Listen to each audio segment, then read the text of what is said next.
Corona virus ఈ ప్రపంచాన్ని మన జీవితాలను ఎంత అల్లోకల్లోలం చేసేసిందో మనందరికీ తెలుసు.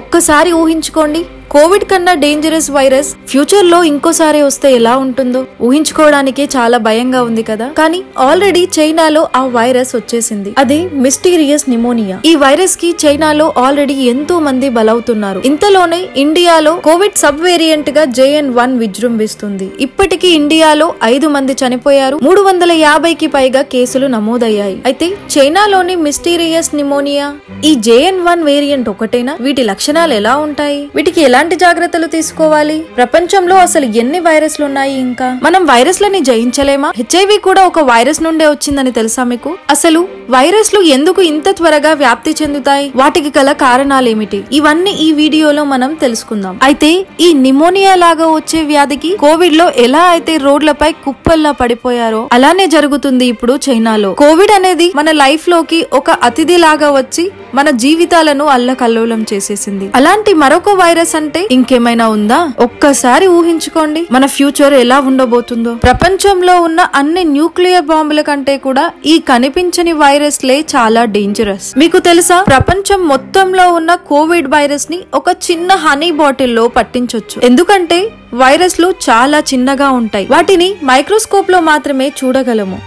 సాధారణంగా జంతువులకు ఇన్ఫెక్ట్ అయ్యే వైరస్లు మనుషులకు ఇన్ఫెక్ట్ అవ్వవు. కానీ కొన్ని వైరస్లు మాత్రం అడ్వాన్స్ అయ్యి మనుషులకు కూడా సోకుతాయి. ఫర్ ఎగ్జాంపుల్, ఆఫ్రికాలోని కోతులకు ఒక వైరస్ ఉండేది. ఆ వైరస్ కోతులకు ఇన్ఫెక్ట్ అయినప్పుడు వాటికి ఇమ్యూనిటీ తగ్గిపోయి వాటికి ఎలాంటి చిన్న ఇన్ఫెక్షన్ వచ్చినా కూడా తట్టుకోలేకపోయేవి. అయితే 1970 నుంచి 1980లో కొంతమంది వేటగాళ్లు ఆ కోతులను వేటాడేందుకు వెళ్ళినప్పుడు వాటిలో ఉన్న ఆ వైరస్ మనుషులకు సోకింది. కానీ ఇప్పటికీ ఆ వైరస్ కు మనం మందు కనిపెట్టలేకపోయాము. ఆ వైరసే HIV, human immunodeficiency virus. సైంటిస్టుల ప్రకారం ప్రపంచంలో ఉన్న 10 వైరస్లలో 6 వైరస్లు జంతువుల నుండి సోకినవే. ఇదివరకటి కాలంలో ఎవరికైనా వైరస్ సోకితే అది స్ప్రెడ్ అవ్వడానికి నెలల కాలం పట్టేది. కానీ ఇప్పుడు పాపులేషన్ కారణంగా, వరల్డ్ ట్రావెలింగ్, అలాగే జంతువులకు మనుషులకు ఉన్న ఇంటరాక్షన్ మూలాన ఇవన్నీ వైరస్లు త్వరగా స్ప్రెడ్ అవ్వడానికి కారణాలుగా మారాయి. ఇప్పటి కాలంలో ఒక వైరస్ స్ప్రెడ్ అవ్వాలంటే ఒక్క రోజు సరిపోతుంది. ఎందుకంటే ఇప్పుడు వరల్డ్ ట్రావెల్ అంత ఈజీ అయిపోయింది. ఒక్క రోజులో 4 నుంచి 5 దేశాలు తిరిగి రావచ్చు. దానికి ఎగ్జాంపుల్ కోవిడే. కోవిడ్ ఎంత ఫాస్ట్ గా స్ప్రెడ్ అయిందో మనందరికీ తెలుసు. అదే ఎంత నష్టాన్ని కలిగించిందో కూడా మనందరికీ తెలుసు. అయితే ఈ వైరస్లను మనం జయించలేమా అంటే ఎస్, జయించగలము. ఇప్పటి వరకు మనం 2 వైరస్ల పైన గెలవగలిగాము. అవే స్మాల్ పాక్స్. 3000 సంవత్సరాల నుండి ఈ స్మాల్ పాక్స్ మనుషులను చంపుతూనే వస్తుంది. ఈవెన్ ఈజిప్ట్ లో పిరమిడ్లు కట్టేటప్పుడు కూడా ఈ స్మాల్ పాక్స్ 30 కోట్ల మందికి పైగానే చంపేసింది. అయితే 1980s లో మన సైంటిస్టులు పూర్తిగా నయం చేసే వ్యాక్సిన్ ను కనుగొన్నారు. ఇక మనం గెలిచిన 2వ వైరస్ పోలియో. మనకు ఇప్పుడు పోలియో అంటే పెద్ద ప్రాబ్లం గా కనిపించకపోవచ్చు. పైగా మనం ఎలాంటి ప్రాబ్లమ్స్ కూడా పోలియో నుండి ఫేస్ చేయట్లేదు. కానీ 100 సంవత్సరాల క్రితం పోలియో అనేది చాలా సీరియస్ కండిషన్ లో ఉండేది. పోలియో వల్ల చాలా మంది పిల్లలు హ్యాండిక్యాప్డ్ గా మారారు. దీనిని అరికట్టేందుకు దాదాపు 40 ఏళ్లుగా పోరాడి 2014లో చివరకు దీనిని నిర్మూలించగలిగాము. వైరస్లను మనం త్వరగా గెలవలేం, అందులోనూ త్వరగా వ్యాక్సిన్ కూడా తయారు చేయలేం. అందుకే ఇంతలా స్ప్రెడ్ అవుతుంది. అందుకే ఈ కనిపించని ఈ వైరస్లను ఆయుధాల్లో కూడా వాడుతున్నారు. ప్రస్తుతం ఉన్న వాతావరణంలో ఏ దేశమైనా భయంకరమైన వైరస్లను తయారు చేసి శత్రువు దేశాలపై స్ప్రెడ్ చేసే అవకాశాలు ఉన్నాయి. ఈ విషయం మనం వినడానికి కొంచెం భయంగా ఉన్నా మనం ఫేస్ చేసిందే. ఎందుకంటే చాలా మంది చైనానే కోవిడ్ వైరస్ ను తయారు చేసిందని చెబుతూ ఉంటారు. ఏదేమైనా కోవిడ్ కు కారణం చైనానే కాబట్టి మనందరం వాళ్ళను తిట్టుకుంటాం. ఈ కోవిడ్ నుండి పూర్తిగా మనం కోలుకోకముందే చైనా మళ్ళీ ఇంకో వైరస్ ను తీసుకొచ్చి పెట్టింది. ప్రపంచం మొత్తాన్ని రిస్క్ లో పెట్టేసింది. మళ్ళీ ఇప్పటికే తగిన జాగ్రత్తలు తీసుకుంటున్నప్పటికీ వైరస్ మన ఇండియాకి కూడా వ్యాపించింది. ఈ వైరస్ కోవిడ్ కంటే కూడా చాలా డేంజరస్ గా ఉండబోతుందని సైంటిస్టులు చెప్తున్నారు. దీని పేరు మిస్టీరియస్. దీని బిహేవియర్ మిస్టీరియస్ గా ఉండటం వల్ల దీనికి ఈ పేరు పెట్టారట. దీని సిమ్టమ్స్ ఎలా ఉంటాయంటే ఇది నిమోనియా లక్షణాలను కలిగి ఉంటుంది. ఈ వైరస్ ఎలా వస్తుంది, ఎలా ఎఫెక్ట్ అవుతుందో కూడా సైంటిస్టులు ఇంకా కనుక్కోలేకపోయారు.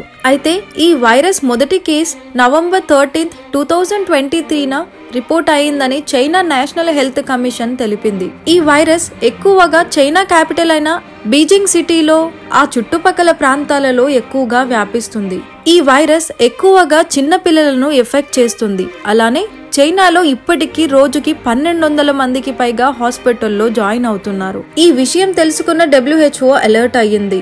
Programme for monitoring emerging disease ని ఒక డీటెయిల్డ్ రిపోర్ట్ తయారు చేసివ్వమని అడిగింది. ఆ రిపోర్ట్ లో ఉన్న వివరాల ప్రకారం ఈ వైరస్ లక్షణాలు నిమోనియా లాగా ఉంటాయని తెలిపింది.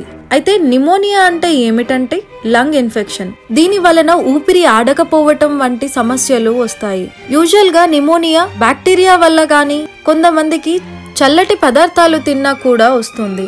యూజువల్ గా వచ్చే నిమోనియాతో ఎక్కువగా దగ్గు వస్తుంది. కానీ ఈ మిస్టీరియస్ నిమోనియాలో మాత్రం దగ్గు చాలా తక్కువగా ఉంటుంది. అలాగే చాలా హై ఫీవర్ ఉంటుంది. ఇంకా ఊపిరాడకపోవడం లాంటి సమస్యలు కూడా ఉంటాయి. యూజువల్ గా వచ్చే నిమోనియా పసిపిల్లలకు లేదా పెద్దవాళ్లకు వస్తుంది. కానీ ఈ మిస్టీరియస్ నిమోనియా వైరస్ మాత్రం ఎక్కువగా పిల్లలకు ఎఫెక్ట్ చేస్తుంది.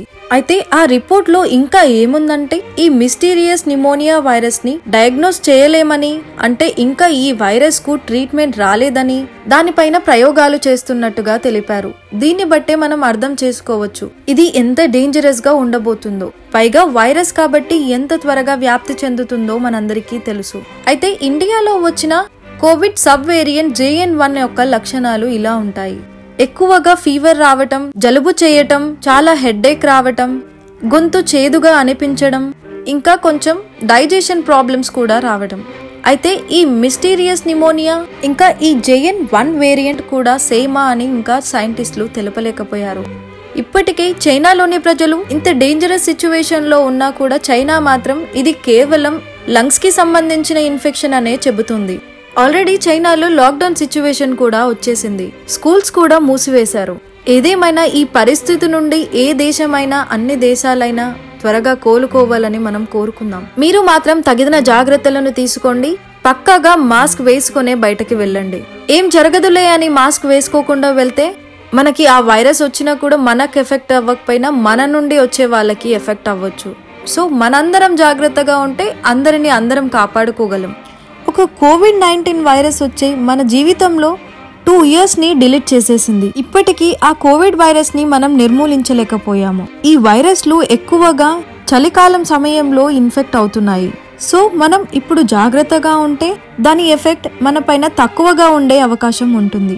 మీకు గనక ఈ వీడియో యూస్ఫుల్ గా అనిపిస్తే వీడియోని లైక్ చేయండి. మీలాంటి ఇంకొంతమందికి ఈ ఇన్ఫర్మేషన్ యూస్ఫుల్ గా అనిపించవచ్చు. మరిన్ని ఇలాంటి వీడియోస్ కోసం మన ఛానల్ ని సబ్స్క్రైబ్ చేసుకోండి. Thank you for watching. మళ్ళీ కలుద్దాం.